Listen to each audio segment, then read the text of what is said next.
亚美尼亚与亚塞拜疆草签35年冲突和平协议，美国拿下南高加索战略走廊独家权。乌军袭击萨拉托夫炼油厂，造成近30次爆炸。乌军突袭布良斯克，俄军阵地被精准摧毁。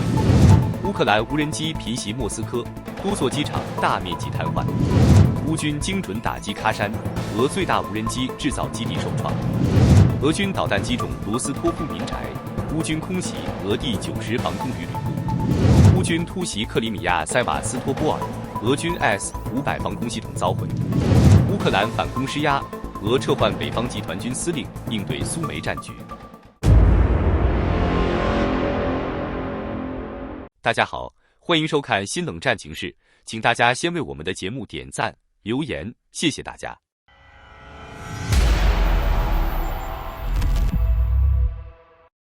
8月8日，美国白宫迎来一场让世界媒体争相报道的高光时刻，在美国总统川普亲自主持下，亚美尼亚总理帕什尼扬与亚塞拜疆总统阿利耶夫草签了亚塞拜疆和亚美尼亚关于建立和平与国家间关系的协议，承诺彻底结束围绕纳戈尔诺卡拉巴赫地区长达35年的冲突。这片多山的土地曾是亚塞拜疆境内以亚美尼亚族为主的飞地，20世纪80年代末在亚美尼亚支持下宣布脱离，从此两国陷入连绵不断的战火与仇恨。2023年，亚塞拜疆发起闪电攻势，重新完全控制纳卡地区，迫使约10万名亚美尼亚族居民仓促逃往亚美尼亚。如今，在白宫的见证下，这段积怨似乎被按下了历史重置键。川普在签署仪式上笑言，他们打了35年，现在是朋友，而且会长期成为朋友。两国领导人更是公开赞赏川普为推动和平所做的努力，并表示将提名他角逐诺贝尔和平奖。欧盟第一时间发声明祝贺，称这次草签是继今年3月完成文本谈判后，两国迈向关系全面正常化的重要且决定性一步，并强调接下来最关键的是尽快落实协议细节，完成正式签署与批准程序。亚塞拜疆总统阿利耶夫更直接表示，既然草签已完成，距离正式签署不会太久。这份协议的核心之中隐藏着一条足以改写区域格局的线条，在亚美尼亚境内修建一条运输走廊，将亚塞拜疆本土与其飞地纳西切万直接连通。这就是亚塞拜疆多年梦寐以求的赞格祖尔走廊。更让人瞩目的是，美国将获得该走廊的独家开发权，并赋予一个极具川普色彩的名称——川普国际和平与繁荣之路。这条走廊不仅将成为能源与资源出口的重要通道，更是美国插入南高加索的战略支点。白宫同时宣布，美国已分别与亚美尼亚、亚塞拜疆签署扩大能源、贸易和包括人工智慧在内的技术合作协议，并解除了对美阿防务合作的限制。内部消息透露，已有9家公司对该走廊项目表达兴趣，其中3家是美国企业。然而，并非所有国家都为此欢呼。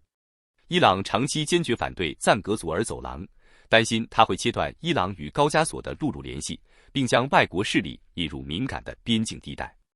伊朗外交部在声明中表面欢迎两国最终确定和平协议文本，却同时严正警告，任何形式的外国干涉，尤其是在共同边境附近的负面影响，将会破坏地区安全与长期稳定。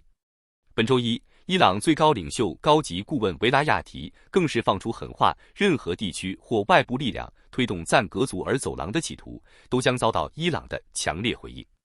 与此同时，亚塞拜疆境内通往该走廊的公路与铁路建设已经在紧锣密鼓地进行。外界分析普遍认为，这份协议不仅是两国关系的历史性转折，更是美国在地缘政治棋盘上的一次精准落子。芝加哥洛约拉大学法学院的制裁问题专家埃里克森指出，该协议将有助于西方堵住俄罗斯规避制裁的盲区，正是和平为西方与亚美尼亚、亚塞拜疆的深入接触提供了合法平台，从而切断此前暗中的经济通道。但美国智库战略与国际问题研究中心的多尔巴亚提醒，这次签署虽然象征意义重大，但距离真正落地还有许多悬而未决的问题，包括具体有哪些美国公司掌握新走廊的开发权，以及亚美尼亚与亚塞拜疆在建设过程中的参与比例。他警告，俄罗斯会因被彻底排除在协议之外以及美国的介入而感到不满，亚美尼亚人和亚塞拜疆人如今在美国面前握手言和，这对俄罗斯来说是个不容忽视的信号。独立地区问题专家瓦尔坦尼扬也对前景保持谨慎乐观。他表示，该协议确实为南高加索带来了更高的可预见性，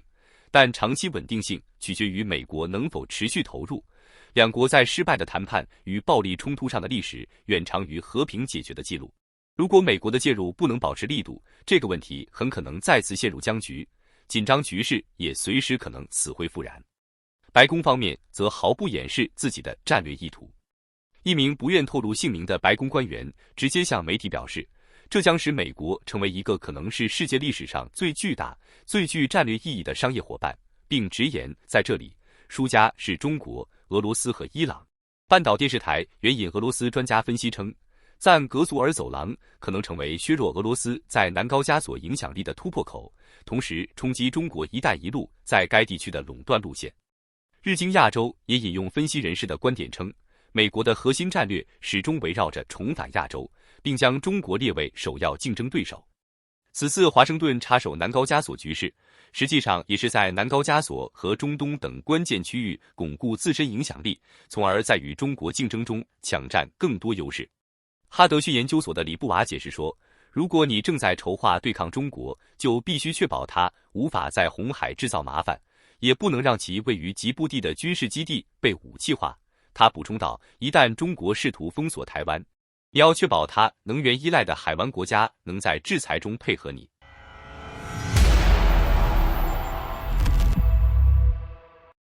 乌克兰对俄罗斯能源系统的持续打击仍在升级，过去2天的空袭频率显著增加。突发消息称，乌军于8月10日深夜重创位于萨拉托夫的炼油厂，引发了近30次剧烈爆炸。据开源情报技术报道，当晚乌克兰出动大批无人机直扑俄罗斯能源枢纽萨拉托夫地区。现场流出的多段视频显示，炼油厂被火球笼罩，火势从夜间一直蔓延到天亮，仍未被扑灭。浓烈的黑烟升腾至高空，将城市上空染成一片昏暗，而火光则将夜色照得如同白昼。当地居民回忆称，整个夜晚爆炸声此起彼伏，总数接近30次，震动了整个萨拉托夫。初步信息表明，这次行动由乌克兰第14无人机团执行，无人机残骸上可见其标识。俄罗斯国防部随后通报称，全国各地共击落了121架乌军无人机，并否认萨拉托夫炼油厂遭受重大损失。然而，该炼油厂是俄境内的重要能源设施，年加工能力超过720万吨。近期，乌军接连攻击多座年产量超500万吨的大型油厂，显示出其有针对性的战略。与此同时，在俄罗斯第2大城市圣彼得堡，俄海军最新拖船乌沙科夫号不幸沉没。尽管船厂人员奋战了一昼夜进行施救，最终仍未能阻止其沉入水底。这艘拖船原本正在波罗的海造船厂进行最后的西装，不久前俄方才高调对外宣传其下水消息。事故原因至今未公布。近期，乌军主要将打击重心放在俄方的铁路与空运系统，几乎未对舰艇出手。这与黑海舰队大规模撤离黑海、减少直接参战有关。但这并不意味着乌军会长期放过俄罗斯的海上力量，未来是否会掀起新的海上攻势，仍值得关注。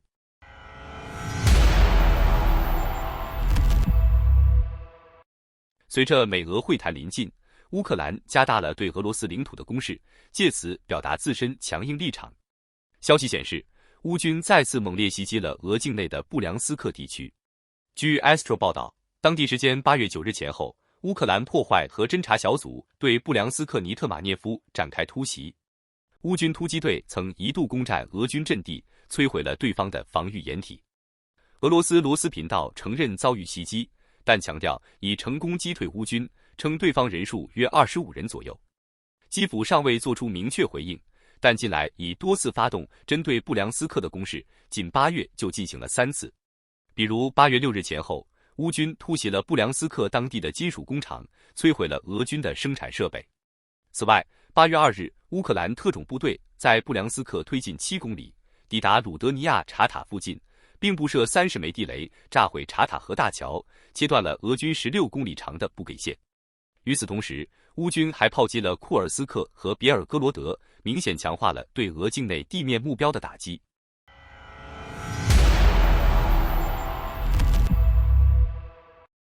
莫斯科地区近日遭遇乌克兰无人机空袭，导致俄罗斯多座机场出现大范围瘫痪。截至目前，已有超过100余架航班被迫取消或延误。据 Nexta 新闻报道，当地时间8月9日，莫斯科南部的多莫杰多沃机场因乌军无人机威胁，启动了严格的管制措施。俄方实施地毯式搜寻无人机行动，暂停了飞机起降，导致大量航班改道或延误。除了莫斯科，多地机场也采取了类似临时管控措施，包括喀山、卡卢加、萨拉托夫和乌里扬诺夫斯克等地。受影响最严重的是索契机场，目前已有约80个航班延误，候机大厅人潮拥挤，大量旅客滞留。这是索契机场近期第3次遭遇类似状况，严重影响了这座俄罗斯著名旅游城市的航班运营。俄罗斯国防部随后发布报告称，在莫斯科及其他地区上空共击落了97架敌方无人机。俄方强调，大多数机场已恢复正常运营，否认航空系统出现全面瘫痪，但索契机场的旅客仍在苦苦等待。如今，莫斯科机场因无人机威胁被迫关闭的频率不断上升，几乎成为常态。战争初期，乌克兰空袭莫斯科被视为罕见事件，而如今无人机袭扰俄首都已成家常便饭。社交媒体上关于以为莫斯科被打了的调侃声音逐渐消失，现实的严峻形势变得更加显而易见。与此同时，前线战事依旧激烈。乌克兰继续在关键的波克罗夫斯克方向对俄军展开打击。日前，乌军第25空降旅成功炸毁了该地区一座俄军掩体。现场画面显示，乌军直接潜入俄军阵地附近，投掷炸弹后，在无人机掩护下安全撤离。稍早时，乌克兰方面宣布已基本稳定波克罗夫斯克整体局势。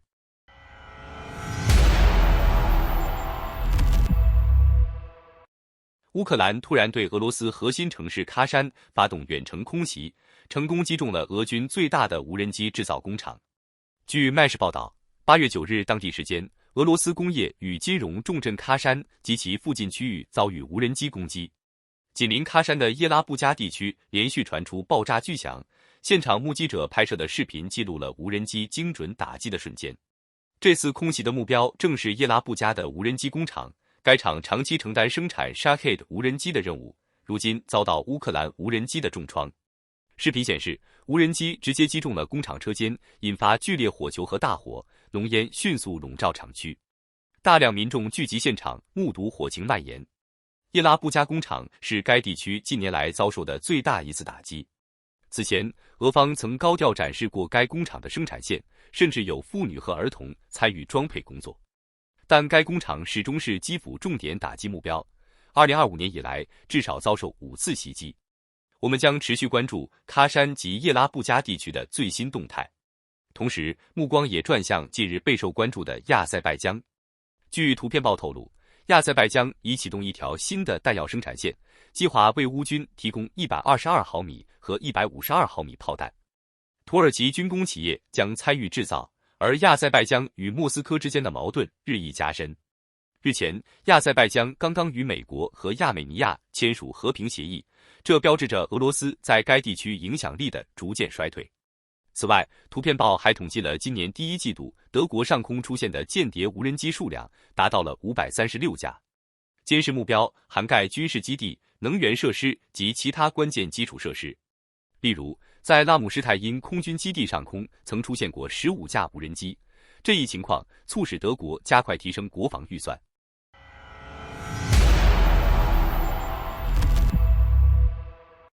自俄乌战争爆发以来，俄罗斯武器的失误率频频引发外界质疑。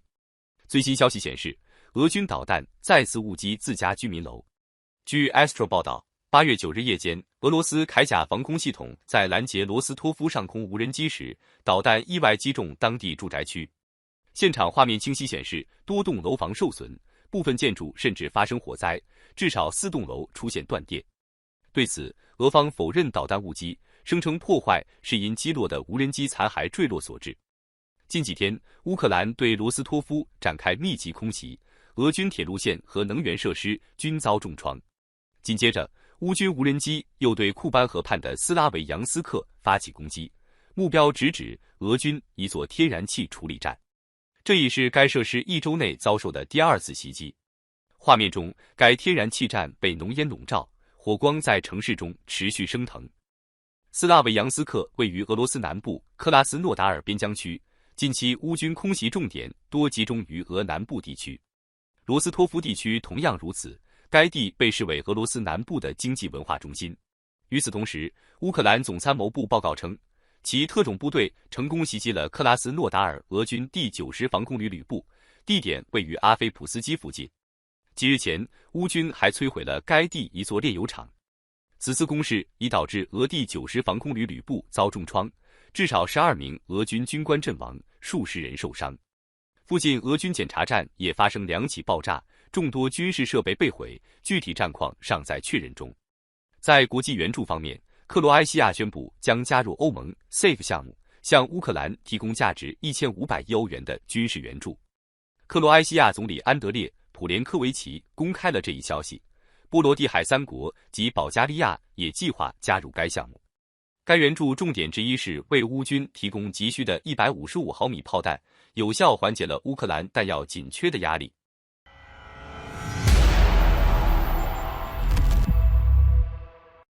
这2天，乌克兰再次加大了对克里米亚的频繁打击力度。消息称，塞瓦斯托波尔遭遇新一轮空袭。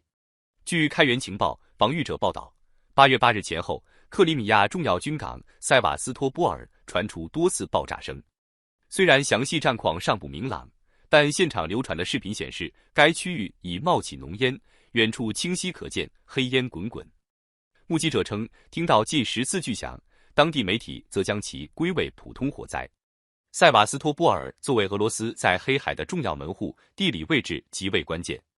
这里不仅有直通莫斯科的铁路线，向南还通向黑海海峡，直达地中海。此外，塞瓦斯托波尔也是俄罗斯海军黑海舰队的总部基地。不过，在乌克兰持续攻势下，黑海舰队已整体撤离克里米亚，退回俄罗斯本土海域。自俄乌战争爆发以来，塞瓦斯托波尔一直是乌军无人机和导弹频繁袭击的焦点。仅在2天前，乌克兰就向克里米亚发射了至少9枚风暴阴影巡航导弹。与此同时，乌克兰情报总局局长布达诺夫指挥的部队成功击毁了俄军黑海防空雷达，包括为 S-500 防空系统提供支持的叶尼塞雷达。这套雷达系统不仅价格昂贵且稀有，通常搭配 S-500 普罗米修斯使用，也能服务于 S-400 凯旋系统。此外，乌军还摧毁了俄军的尼波 SVU 和 Podlet K1 雷达系统，并击沉了一艘 BK-16 登陆艇。莫斯科方面尚未对此次袭击作出公开回应，但西方卫星图像显示，克里米亚塔尔汉库特角雷达站已遭严重破坏。进入8月，乌克兰已对克里米亚发动6轮大规模攻势，俄军的空军基地和铁路系统遭受重创。克里米亚大桥多次被迫关闭，交通中断，对俄罗斯南部战线造成深远影响。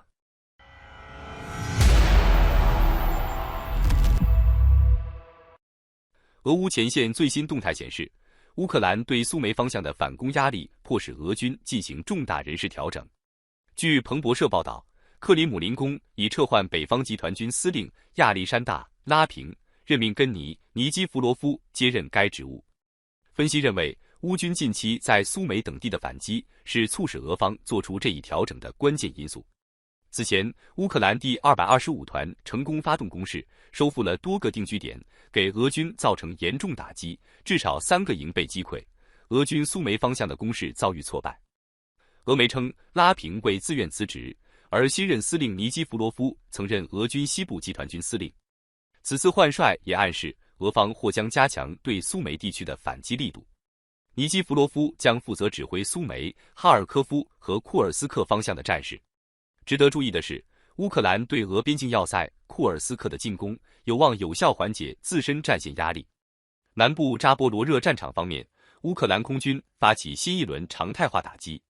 8月9日上午，乌军战机升空，对扎波罗热俄军营级指挥部实施猛烈空袭，投掷了3枚 GBU-62 炸弹，精准命中目标。现场画面显示，俄军指挥阵地冒出浓烟，爆炸声不断，至少3栋建筑被摧毁，爆炸声回荡扎波罗热上空。乌军持续打击俄军南部能源与交通设施，扎波罗热作为莫斯科谈判条件中的核心区域，成为双方争议的焦点。此前对此已有详尽解读。总体来看，乌克兰及欧洲各国坚决拒绝将扎波罗热拱手让出。英国、法国、德国、波兰、意大利、芬兰及欧盟委员会联合声明强调，只有基辅参与的谈判才具合法性，同时坚决反对任何通过武力改变边界的行为。好的，感谢您一口气看到最后了，这是对我们最大的鼓励和支持。要看最全面、最及时准确的战场热点报道更新，就请每日锁定新冷战情势。如果您喜欢我们的节目，也请您点赞、留言、订阅，把视频分享出去，让更多的人看到这个节目。想要赞助我们的朋友，可以打开超级感谢打赏赞助，帮助我们能持续做出更多好节目。谢谢大家。